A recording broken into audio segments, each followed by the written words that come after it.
Hi, welcome to the MT Talks podcast. My name is Marco, and today I am your host.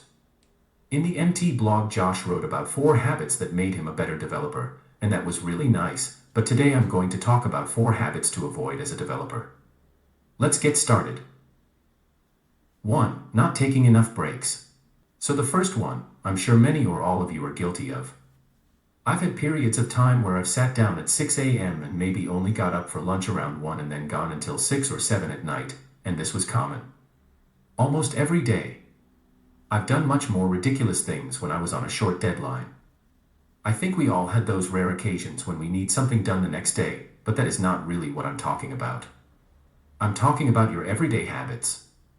I would suggest that each day you try and take frequent breaks.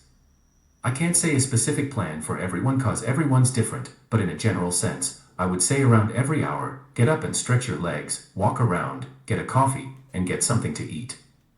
A lot of times, if you're stuck and you take a break and come back to it, the solution will come easier after giving your brain a rest. Even if you don't think you need breaks, just try it. You may find that you are more productive. 2. Refusing to ask for help. Number 2 applies to both learning and the actual workplace. Many of us don't ask for help.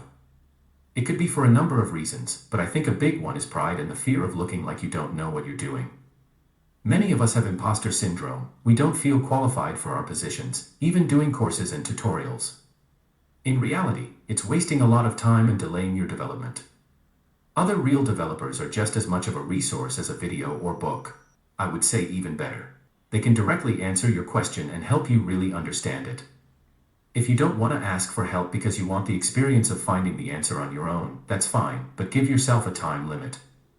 Don't go days searching for a solution when you have a developer right next to you that can help you out.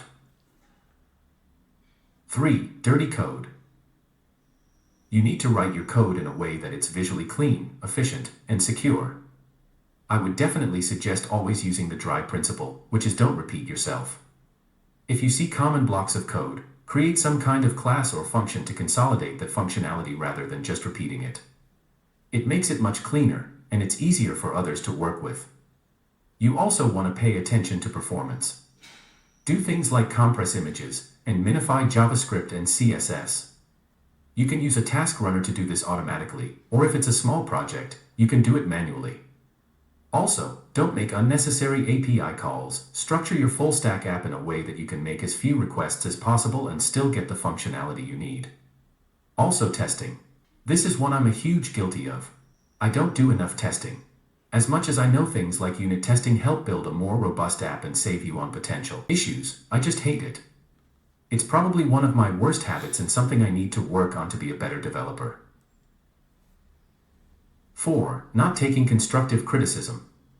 Sometimes it's hard to take criticism because having someone point something out to you that you did wrong doesn't feel good and may feel like an attack, but usually, it's just someone that is showing you a better way. If people aren't being disrespectful, you need to listen to them and take it as something that can benefit you. Constructive criticism is a fantastic resource for learning. Code reviews are great because you get other people's suggestions and influence on your code and how you can improve it. So don't take things personally unless you are actually being attacked or intentionally disrespected. It's hard to hear that you were wrong or you could do better, but ultimately, it's going to make you a better developer.